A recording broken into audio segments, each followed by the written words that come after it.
My phone lit up at 2 in the morning, glowing against the dark canal water outside my window. I should not have answered.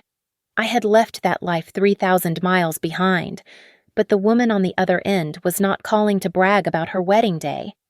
She was shaking. My ex-husband's perfect ceremony was crumbling under the weight of secrets I had planted years ago, and his bride just realized she was standing on a landmine.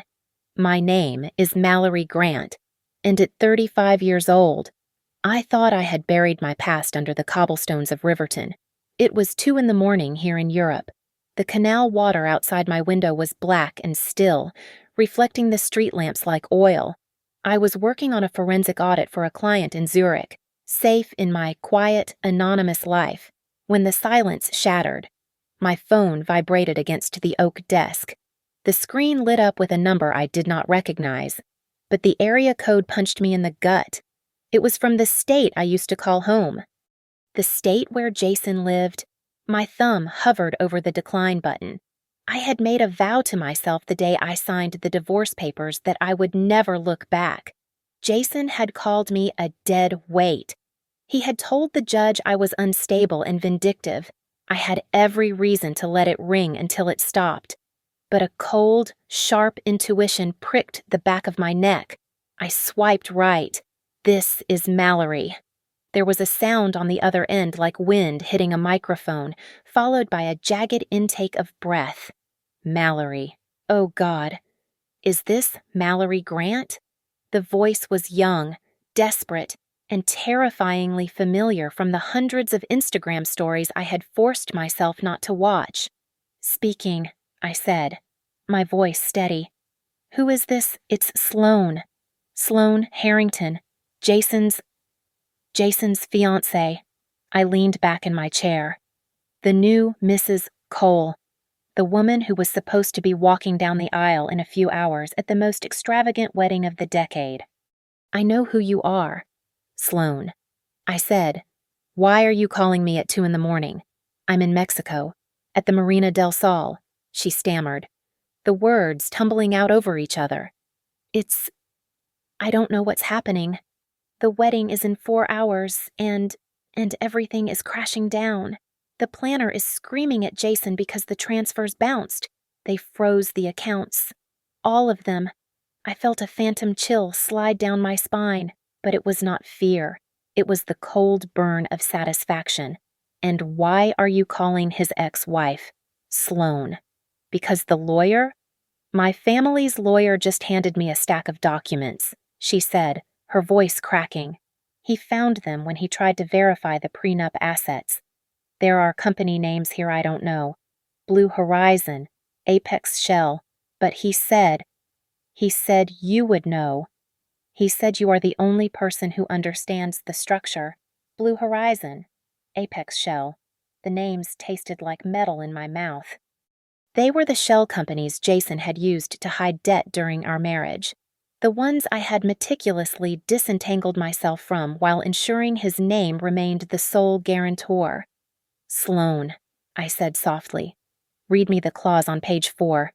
The one about liability transfer. I can't breathe, she sobbed. Did you know? Did you do something to him? He's pacing in the hallway saying it's a glitch, but he looks terrified. I glanced at the digital clock on my laptop. It was morning in Mexico. The guests would be waking up. The makeup artists would be setting up their stations. I had a choice. I could lie. I could hang up and let her walk into the fire blind. Or I could push the first domino. I didn't do anything to him. Sloane, I said, keeping my voice dangerously calm. I just stopped saving him.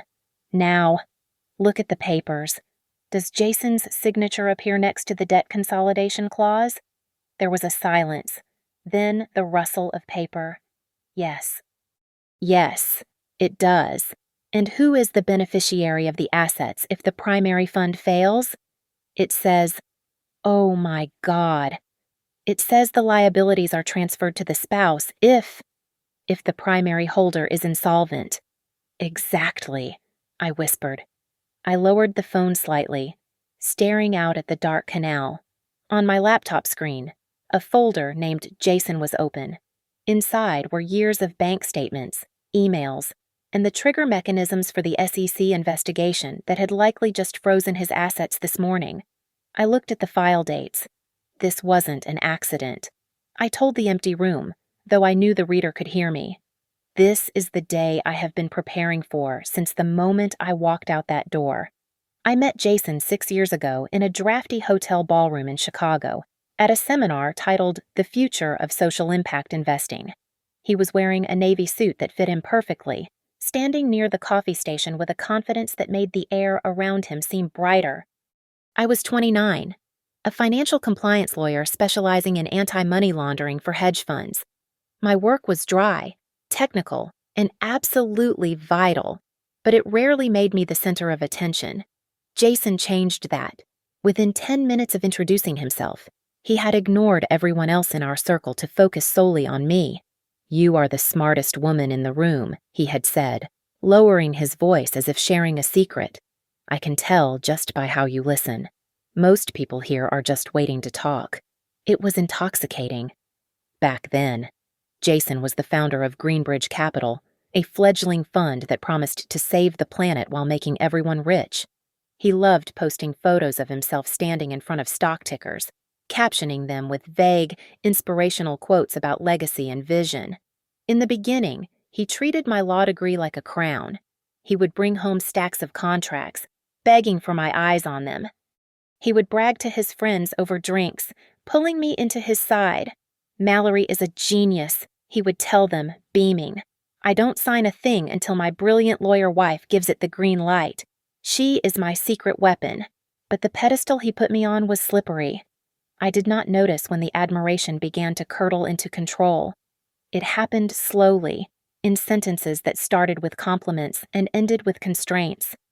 "You are so smart, Mal," he said one night after a dinner with potential investors, his hand gripping the steering wheel a little too tight. "But sometimes, you need to soften it. When you corrected me about that regulation, you made me look weak. Men find that intensity off-putting." I apologized. I actually apologized for being right. The pattern solidified. At galas and launch parties, his introductions became shorter, more dismissive. He would gesture to me with a wave of his hand. "This is my wife. She is a lawyer," he would say, before physically turning his back to me to face a wealthy donor. "Now, let me tell you about the billion-dollar future of Greenbridge." Inside our apartment, the walls felt like they were closing in. He started criticizing my wardrobe, calling my tailored blazers and slacks boring. He asked why I did not dress more like the wives of his partners. Then came the pressure to quit my job. "Why are you wasting your talent at that firm?"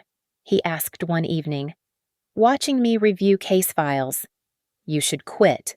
Come support Greenbridge full-time. We are a team, aren't we?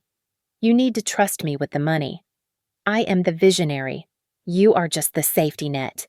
When I hesitated, citing the high risk of his recent leveraging strategies, his face darkened, the charm evaporated, leaving behind a cold, sneering stranger. "You are always so negative," he snapped. "It is no wonder your colleagues don't like working with you. You kill every dream in the room with your paranoia." I retreated. I stopped correcting him. I started wearing the dresses he liked. I shrank until I fit into the small, silent space he had carved out for me in our marriage. I kept my job, but I stopped talking about it. I paid half the mortgage on a home where I felt like a guest. It is the great irony of my life. I am a lawyer trained to spot red flags in complex financial systems. I can trace a laundered dollar through 5 different countries. Yet, staring at the man sleeping next to me, it took me nearly 3 years to admit the truth. I was an expert at detecting fraud, but the biggest fraud I had ever encountered was my own husband. It began with a printer jam on a Tuesday evening. I was clearing a paper clog from the machine in our home office when a single sheet slid out onto the floor. It was a compliance due diligence report for a venture capital firm based in San Francisco, certifying that Greenbridge Capital had passed a rigorous internal audit regarding its liquidity assets. My eyes scanned to the bottom of the page, and my breath hitched in my throat. There, in black ink, was my signature. I had never seen this document before. I had never met anyone from that San Francisco firm. And I certainly had never audited Greenbridge's liquidity assets because, if I had, I would have flagged them immediately. My heart hammered against my ribs, not with panic, but with the cold, sharp rhythm of a prosecutor finding the smoking gun. I sat down at my computer and logged into our shared network using an admin password Jason had forgotten I possessed. I did not look for love letters or texts to other women. I looked for the structure. I traced the email chain attached to the document and found a message sent 3 weeks prior. Do not worry about the risk assessment. Jason had written to the investors, "My wife, who serves as our internal legal counsel, has personally verified the asset allocation. He was using my credentials, my law license, and my reputation to underwrite risks that did not exist." I spent the next 6 hours building a digital map of his empire. I pulled bank statements he thought were encrypted. I traced wire transfers that supposedly went to solar energy projects in Nevada, but actually routed through shell companies in Belize and Malta. By 4 a.m, I had a massive Excel spreadsheet open on my second monitor. It was a spider web of red lines. The math was simple and devastating. The returns paid to the early investors in January were exactly equal to the capital incoming from the new investors in December, minus a 15% management fee that went directly into our joint checking account. It was not a hedge fund. It was a Ponzi scheme wrapped in the terminology of social impact. 2 days later, I placed the forged document on the kitchen counter while Jason was making espresso. I did not sign this. I said, my voice flat. Jason did not even flinch. He glanced at the paper, then took a sip of his coffee. "Mallory, you are always so dramatic," he said with a dismissive laugh. "It was a formality. The deal had to close by Friday, and you were busy with your own cases. I just helped the process along. It is not a big deal. It is a felony. Jason, it is fraud. And the money moving through Belize. That is layering. That is money laundering." He set his cup down, the porcelain clicking loudly against the marble. The smile vanished, replaced by a look of bored pity. "You are looking at this like a mid-level compliance officer, not like a partner," he said, stepping into my personal space. "Rich people understand the game. Male. That is tax optimization, not fraud. If you understood business half as well as you understand regulations, you would thank me. I am going to report this," I whispered. He laughed again, but this time it was cold. "Go ahead," he said. "If you start telling people these crazy theories, who do you think they will believe, the successful entrepreneur featured in Forbes, or the anxious wife who has been seeing a therapist for stress? Remember, Mal. Everyone knows you are unstable. I have made sure to mention how fragile you have been lately." That was the moment the marriage ended. It did not end with a scream, but with a click. I started recording him that afternoon. Every time he bragged about moving money, every time he mocked a regulator. I had my phone face down on the table, recording app running. I printed hard copies of the Belize transfers and walked them to a safe deposit box at a bank across town. I scanned everything to a cloud server named Recipes, hidden inside a folder of baking instructions. The final straw came a week later. I was feigning sleep when Jason came home drunk with a college friend.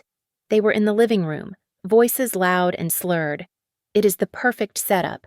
I heard Jason boast, "I handle the vision." And because Mallory is a lawyer, her name on the board makes everything look legitimate. I use her reputation to sanitize the whole operation. She is my shield. I lay in the dark, staring at the ceiling. He was not just controlling me, he was framing me. If the fund collapsed, I would be the internal counsel who signed off on the fraud. I met with a trusted colleague from my firm the next day for lunch in a park, far away from any listening devices. "You have to get out," he told me, his face pale as he looked at my spreadsheet. "But you cannot just leave. A guy like this, If you try to leave, he will destroy you to protect the secret. He will never let you go quietly." I nodded, watching a pigeon peck at a crumb on the pavement. I knew he was right. I could not just divorce Jason. I had to surgically extract myself from his cancer before it killed me. I had to disappear from his paper trail, document by document, and then I had to rig the building to blow after I was gone. I am not going to fight him, I told my colleague. I am going to let him think he won, and then I am going to wait. The argument that ended us did not happen with a scream, but with a terrifyingly quiet negotiation. I stood in the center of our living room, the one decorated with furniture he had chosen, and told Jason I had accepted a position as a senior compliance consultant in Riverton, Europe. I told him I was leaving the country, and I was leaving him. He looked at me as if his favorite fountain pen had just decided to walk out the door. "You are abandoning the vision," he said, his voice dropping to that low, disappointed register he used to intimidate junior analysts. "After everything I have built for us, this is betrayal. Mallory." Pure and simple. He did not ask me to stay because he loved me. He asked me to stay because he was terrified of what I might take with me. The next morning, he slid a document across the kitchen island. It was a non-disclosure agreement, thick and stapled, accompanied by a check for $100,000. The terms were explicit. I was to never speak of Greenbridge Capital, its investors, or its internal operations to any regulatory body or media outlet. "Think of it as a severance package," Jason said, sipping his kale smoothie. "I want you to be comfortable, but I also need to know you won't have episodes where you make up stories about my business." I picked up the papers.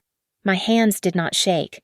I feigned hesitation, furrowing my brow the way he liked, pretending I was considering the money. "I need to read this over," I said softly. I took the agreement to my personal lawyer that afternoon. We did not sign it. Instead, we used it to map out exactly what he was afraid of. We marked the sections that were legally unenforceable and drafted our own counter-strategy. In the divorce hearings, Jason played the role of the heartbroken philanthropist to perfection. He wore a slightly rumpled suit to look sympathetic. He told the judge that I was cold, obsessed with my career, and emotionally unavailable. She never wanted children, he told the court, looking down at his hands. She used work to avoid intimacy. I tried to support her anxiety, but she just shut me out. I sat at the defense table and said nothing. I let him paint me as the villain. I let him think he was winning. When it came time to divide the assets, I did something that stunned his legal team. I declined any claim to the future profits of Greenbridge Capital. I asked for no alimony. I asked for no stock options. "I just want a clean break," I told the judge. But buried in the settlement agreement, in a dense paragraph on page 22 regarding liability distribution, was the trap. My lawyer had phrased it perfectly. In exchange for my relinquishing all claims to the fund's assets, Jason accepted sole and retroactive legal liability for all financial operations, audits, and compliance reporting dating back to the fund's inception. Furthermore, the document legally established my termination as internal counsel, effective 2 years prior, citing a conflict of interest that we fabricated to clear my name from the period when the fraud escalated. Jason signed it without reading the fine print. He was too busy counting the money he thought he had saved by not paying me alimony. He walked out of that courtroom thinking he had conquered me. That night, he posted a photo on Instagram of a sunrise with the caption regarding fresh starts and removing toxic energy. I spent my final night in the house moving like a ghost. I packed 2 suitcases. I left every piece of jewelry he had bought me on the dresser.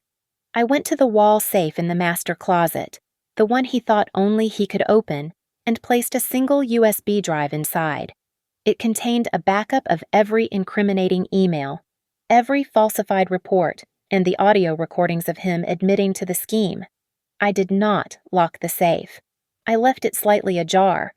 I walked past the empty shelves where my books used to be. I looked at the spot where he posed for his magazine interviews. You love the flash, I whispered to the empty room. I will keep the shadows. The next morning, as my plane taxied down the runway, I watched the Chicago skyline shrink until it was nothing but a jagged gray line against the horizon. I was moving to a continent where I knew almost no one. I was 32 years old and starting over with nothing but my freedom. As the engines roared and the plane lifted into the clouds, I closed my eyes and smiled for the first time in years. You think you just got rid of me? I thought, picturing Jason popping a bottle of champagne. But actually, I just got rid of you. And that is the only reason you are going to fall. Riverton was a city of water and stone, a place that felt like it existed in a different century than the glass and steel prison I had left behind in Chicago. My new apartment was small, just a single room with creaky floorboards and a narrow balcony that looked out over a sluggish, dark canal. I worked as a consultant for an international organization dedicated to investigating money laundering and dark finance. It was ironic. I spent my days hunting down men who hid money, and my nights trying to forget the man who had hidden his true self from me. I made friends, tentatively. There was João, a colleague from Portugal who made terrible puns, and Marisol, a sharp-witted American expat who ran the coffee shop down the street. She had a laugh that could crack pavement and eyes that saw too much. You are sketching the bridge again, Marisol said one afternoon, placing a cappuccino on my table. You always draw the structures, never the people. Why is that? Structures don't lie to you, I replied, shading in the arch of the bridge with my charcoal pencil. They just stand there and hold things up. Or they fall down. It is honest. I tried to find peace in the routine. I ran along the canal in the mornings when the mist was still clinging to the water. I learned to cook meals for one. But the digital world has no borders. Every time I opened my laptop, Jason was there. He was everywhere. A TEDx talk titled Resilience in the Face of Betrayal. Articles in tech magazines praising him as the young entrepreneur saving the planet. And the subtle, poisonous digs. In one interview, he looked sadly at the camera and said, I had a partner who didn't believe in the vision. She was toxic. She tried to clip my wings because she was afraid of heights, but I forgave her. I did not scream. I did not type out a furious comment. Instead, I channeled that cold, hard knot in my chest into my work. I studied the architecture of fraud until I could see the blueprints behind Jason's eyes. Every Ponzi scheme has a heartbeat, a rhythm of intake and payout.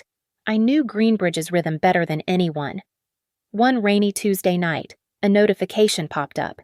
Jason had successfully closed a Series B funding round for $50 million. He was smiling in the photo, holding a glass of champagne. I set my wine glass down. I opened the encrypted folder on my laptop. I did not write a letter about a heartbroken wife. I wrote a forensic report. I stripped away all the emotion and left only the math. I detailed the circular flow of funds between the Cayman accounts and the Nevada projects. I highlighted the discrepancies in the audit dates. I attached the PDF of the compliance report with my forged signature. I addressed it to the Enforcement Division of the Securities and Exchange Commission and a specialized financial investigation unit my current firm collaborated with. Subject whistleblower submission regarding Greenbridge Capital. Internal fraud indicators. I hit send. The response was automated at first, but 3 days later, a secure email arrived from a senior investigator. We have reviewed your preliminary submission. It read, the data aligns with certain irregularities we have been monitoring. We would like to arrange a secure channel to verify the authenticity of the documents. Can you speak? I agreed. On the condition of absolute anonymity, I became Source A.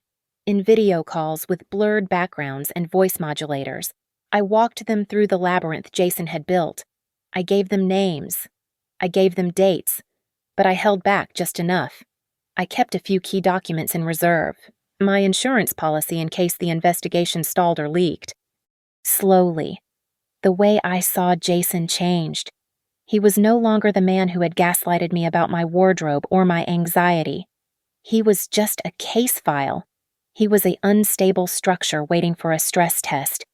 On the night I finished my third interview with the investigators, I went to a small jazz bar near the river. The saxophonist was playing something slow and mournful. I ordered a glass of red wine and sat by the window. I felt lighter than I had in years. I checked my phone and saw another post from Jason, bragging about a new yacht he had rented for a donor retreat. Enjoy the view. Jason, I whispered to the screen, raising my glass. It is time for the market and the law to have a conversation with you. I am just the one who sent the invite. The months bled into one another in Riverton. The air grew colder, but the pressure coming from across the Atlantic was heating up. It started with a whisper during a Tuesday morning briefing. My department head was reviewing a list of high-risk entities when Joao leaned over to me. "Have you heard about that green energy fund in the States?" he asked, tapping his pen against his notebook. "The SEC is sniffing around them. They suspect a Ponzi scheme structure masked as impact investing. They did not name it, but the profile fits." My heart did not race. It stopped, then restarted with a heavy, deliberate thud. Back at my desk, I scoured the financial news. The articles were small, buried in the back pages of industry blogs. Regulatory inquiry opened into Chicago-based ESG firm. Jason was already ahead of the story. In a statement to a tech blog, he dismissed the rumors with his trademark arrogance.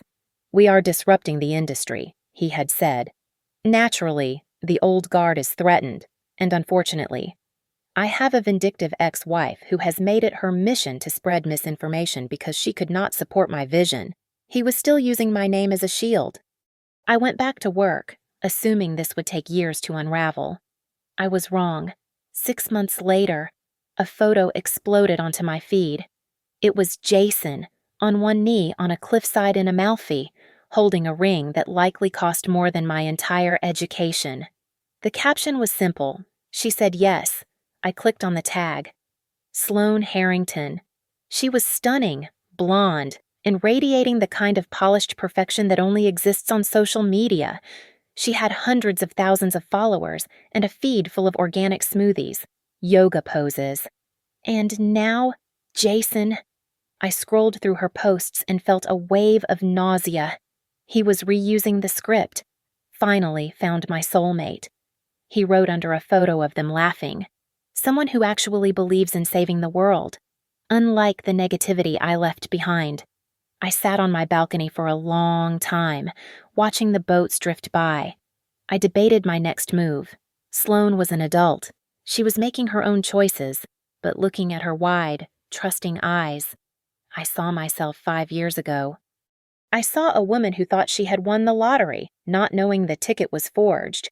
I opened a secure browser. I drafted an email from an untraceable address. I attached 3 documents: the forged compliance report, a breakdown of the circular cash flow, and a summary of the liability clause in my divorce settlement. "If you want to know who the man you are marrying is," I typed, "give these files to an independent lawyer. Do not ask him. Ask a professional." I waited. 2 days later, a notification popped up from Sloane's account. It was a video titled "Rising Above the Hate." She was sitting in a sunlit room, looking earnest and slightly teary-eyed.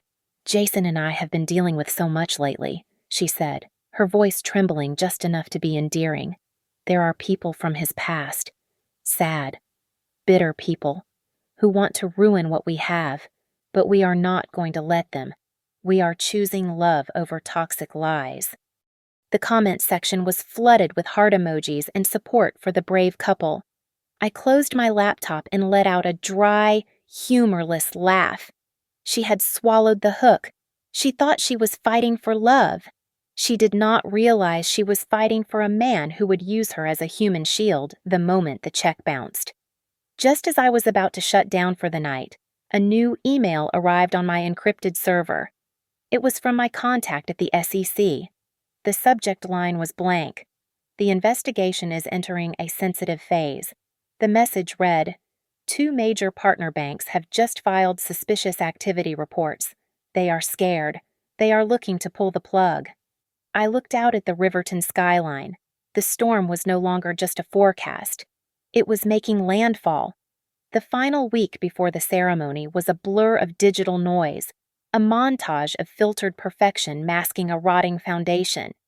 On my screen in Riverton, Sloane's Instagram stories played out like a high-budget reality show.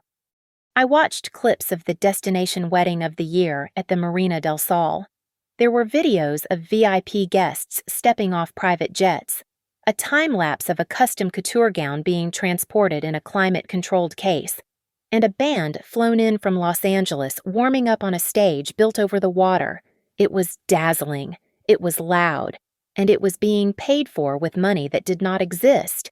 While Sloane posted boomerang videos of champagne toasts, my encrypted inbox pinged with a very different kind of update. Partner banks are starting to set hard limits on Greenbridge, the investigator wrote. Their liquidity is drying up. We are seeing failed transfers to vendors. We cannot go public yet, but the walls are closing in. I switched tabs to Twitter. A catering vendor in Mexico had posted an angry, anonymous thread that was just beginning to gain traction.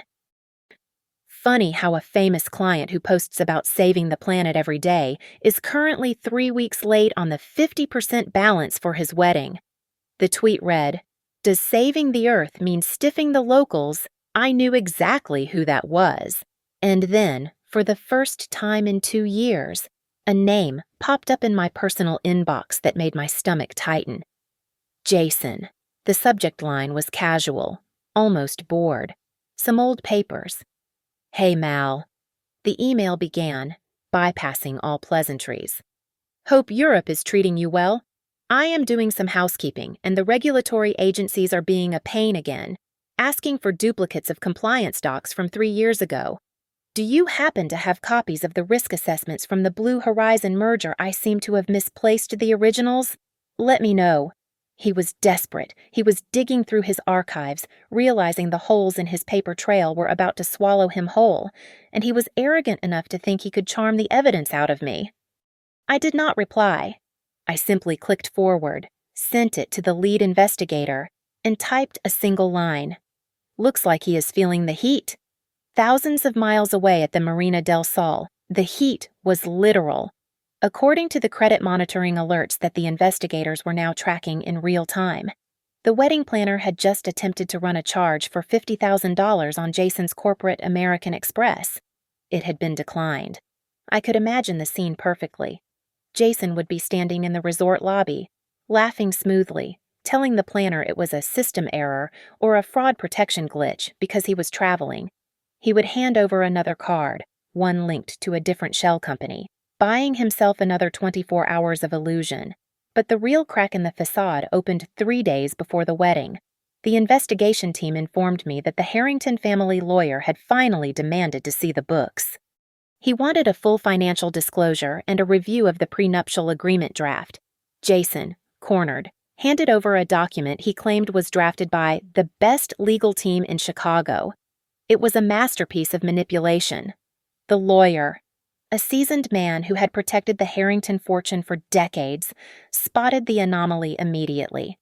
Buried in the liability section was a clause stating that all present and future assets of Jason Cole tied to Greenbridge Capital were to be exempt from marital claim or restitution in the event of regulatory freezing or legal seizure. Sloane initially brushed it off. He is just protecting the investors. Dad, she had likely argued, echoing the lines Jason had fed her. It is just paperwork. But the lawyer did not smile. He saw what I had seen years ago. The clause did not protect the investors. It protected Jason's personal escape hatch while leaving the marital assets vulnerable to cover the debt. Back in Riverton, the sky was turning a bruised purple over the canal as I logged into an urgent conference call. The lead investigator's face was grim on the screen. "We have it," he said, his voice tinny through the speakers. "The judge just signed the temporary freeze order on all Greenbridge accounts, domestic and offshore. We have tracked the laundering route to the new shell company in the Caymans." "When does it execute?" I asked, gripping the edge of my desk. He looked at his calendar. "It goes into effect at 8 in the morning on Saturday," he said. I looked at the date. Saturday. The wedding day. Perfect, I whispered. He is going to walk down the aisle a billionaire and walk back up at a bankrupt fraud. Sloane did not wake up to the gentle sound of ocean waves or a mimosa on her bedside table. She woke up to shouting. Through the heavy mahogany door of the bridal suite, she heard Jason's voice, tight and high with panic, arguing with the general manager of the Marina del Sol. "I told you the wire is in transit," Jason was yelling. "Do you know who I am? Do you know how many people are following this wedding? If you embarrass me over a processing error, I will buy this place just to fire you." A moment later, a flustered concierge knocked on Sloane's door. He held a thick, cream-colored envelope, clearly assuming the bride could calm the groom, but inside was not a bill or a welcome letter. It was a printed notification from their primary bank, dated that morning. "Account suspended due to regulatory injunction." Sloane told me later that the room started to spin. She sat on the edge of the bed, clutching the paper, when the door opened again. It was not the makeup team. It was Mr. Henderson, her family's longtime lawyer. He did not look festive. He looked like he was attending a funeral. "We need to talk," he said, placing a folder on the duvet. It was the package. The same package I had sent anonymously months ago. Mr. Henderson had brought it as a precaution, but after hearing the shouting in the hall, he had decided it was time to stop being polite. Sloane opened the file. Her eyes landed on a legal memo regarding the fund structure. In the margins, written in sharp blue ink, were notes. My notes. Circular financing structure. Illegal liability shift. See attached Exhibit B? She recognized the handwriting. She had seen it on old birthday cards Jason had kept in a box in the garage. It was mine. 10 minutes later, she cornered Jason in a private viewing terrace overlooking the turquoise water. She laid the papers out on the glass table. "What is this?" she asked. Her voice barely a whisper.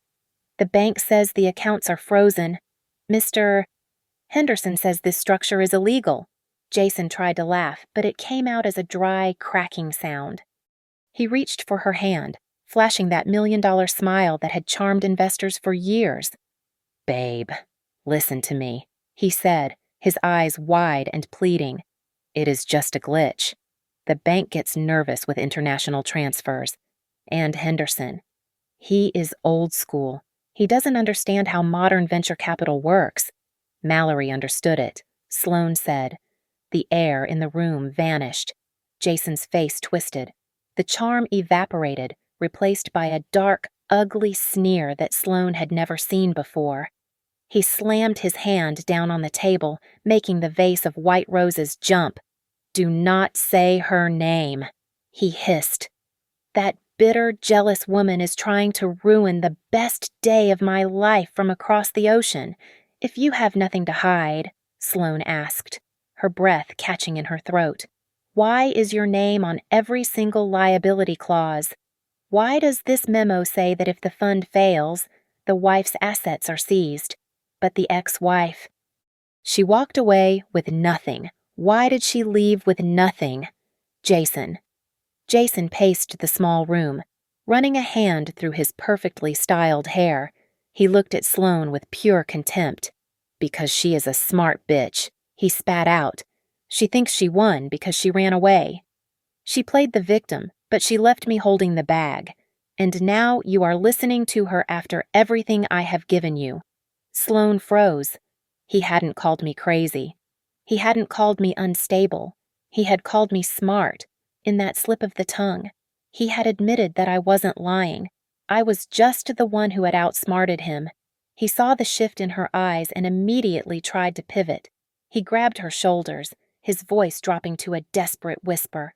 "Sloane, look at me. This is a test. Every power couple goes through fire. The universe is testing us. I need to know you are on my side, not theirs. If you walk out there with me today, we prove them all wrong. We fix this together." Sloane stepped back. She looked at the man she was supposed to marry in 2 hours. She pulled her phone from her silk robe pocket and snapped 3 photos of the documents on the table. "I need a moment," she said. She locked herself in the bathroom. Outside, the wedding planner was banging on the door. 5 minutes to hair and makeup. Mrs. Cole, the planner, chirped cheerfully. Sloane sat on the cold tile floor. Her hands were shaking so hard she almost dropped the phone. She searched her inbox for the email I had sent months ago, the one she had ignored.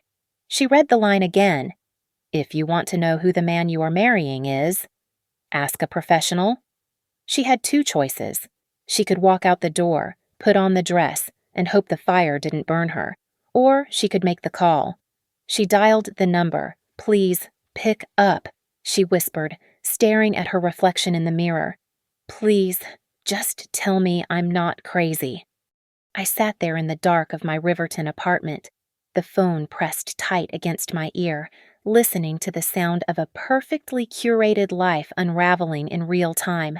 Sloane was still gasping for air on the other end of the line, her voice a wet, jagged mess of panic and shame.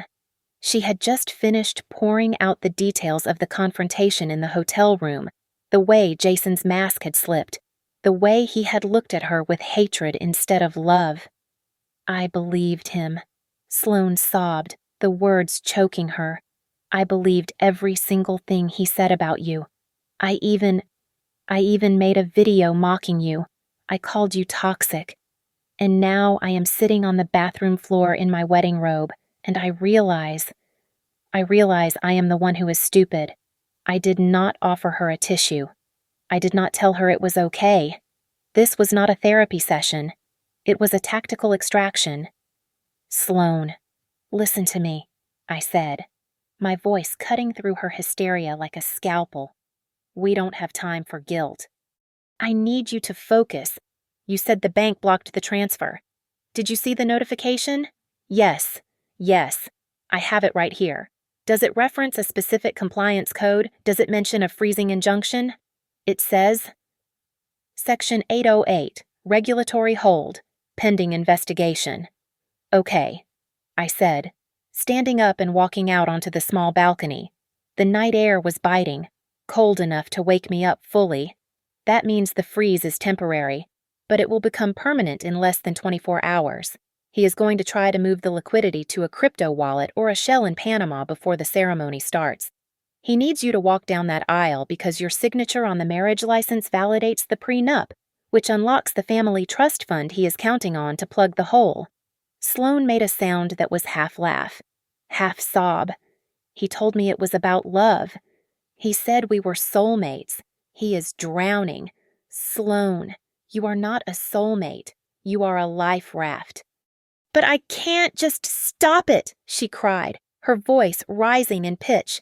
There are 300 guests downstairs. There are sponsors. My brand, if I cancel this wedding an hour before it starts, I will be a laughingstock. I will be the girl who got dumped at the altar of the year's biggest wedding. I can't survive that. I gripped the cold iron railing of the balcony. I remembered that fear. I remembered the terror of public humiliation that Jason wielded like a weapon. Listen to me very carefully, I said. If you walk into that chapel today, you are not just marrying a liar. You are signing your name as an accomplice to federal fraud. When the indictments come down next week, and they are coming, do you want your name listed as a victim or as a co-conspirator?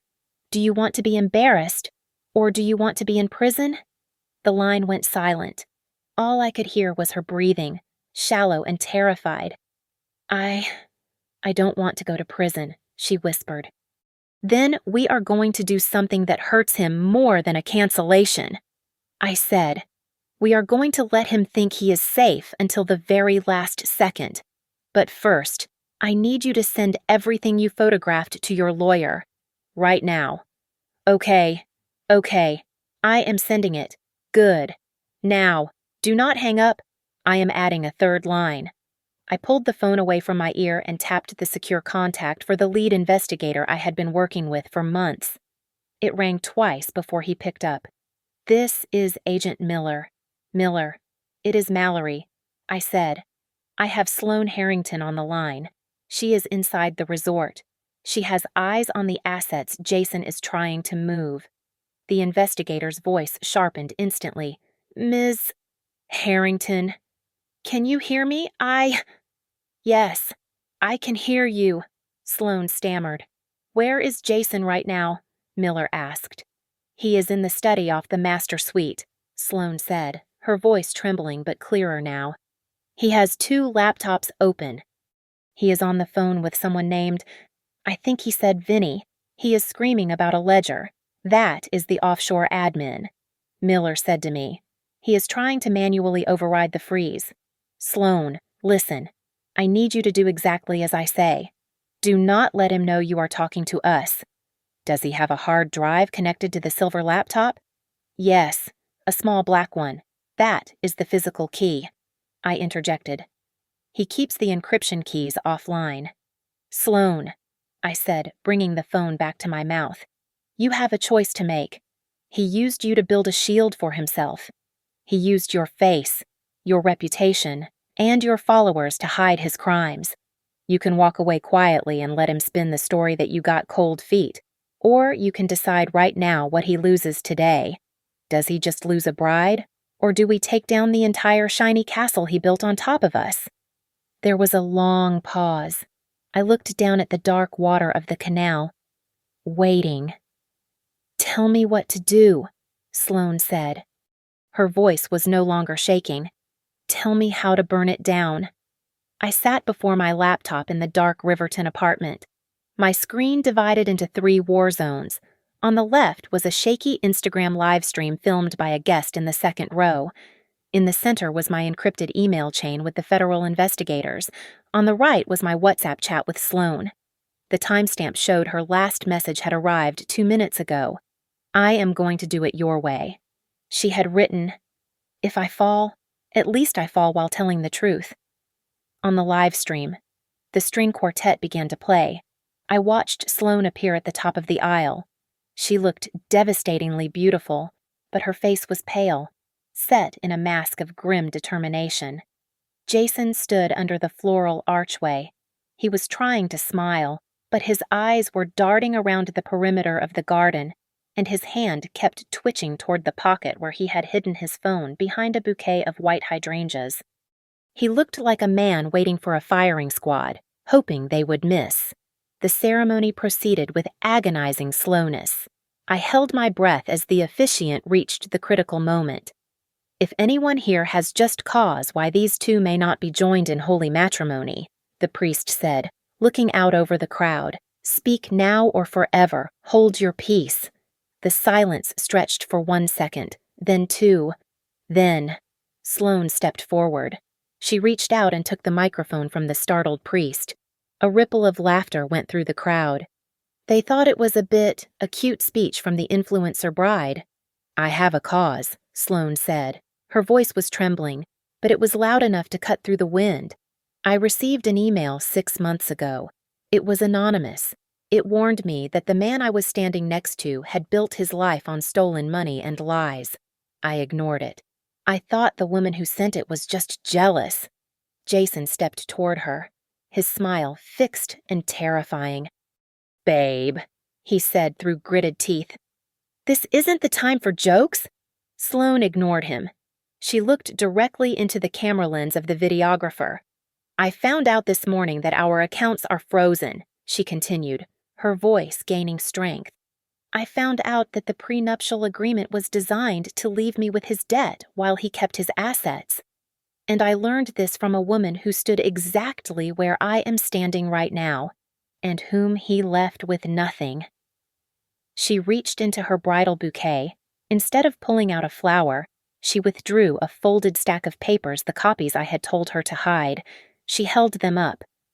I am not rejecting you because you are poor. Jason, she said, looking him dead in the eye. I am rejecting you because you lied to all of us. The garden erupted. Sloane's mother stood up, her hand over her mouth. Jason lunged for the microphone, his face twisted in a snarl. Give me that, he shouted. You are hysterical. You are ruining everything. But before he could touch her, movement erupted at the back of the aisle. The resort manager stepped onto the grass, flanked by two men in dark suits. They were not wedding guests. They were Mexican federal authorities acting on an international warrant regarding financial irregularities. "Mr. Cole," one of the agents said, stepping onto the altar. "We need you to come with us."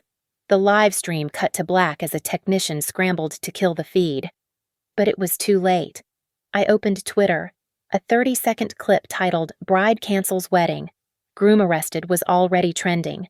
It had 5,000 shares in 3 minutes. My phone buzzed one last time. It was a text from Sloane. Her typing was full of typos, likely from shaking hands. "I don't know what my life looks like tomorrow," she wrote, "but thank you for not letting me walk into that trap blind." I stood up and walked out onto the balcony. The Riverton air was crisp. I held a small silver USB drive in my hand, the final backup of every crime Jason had ever committed.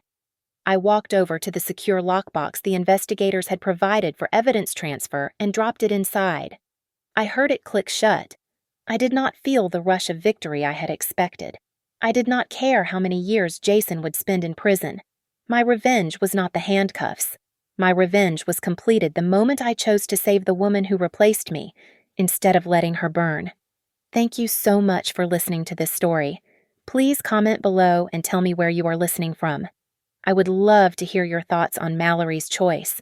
If you enjoyed this, please subscribe to the Lily Revenge Stories channel, like the video, and hit the hype button so more people can hear this story.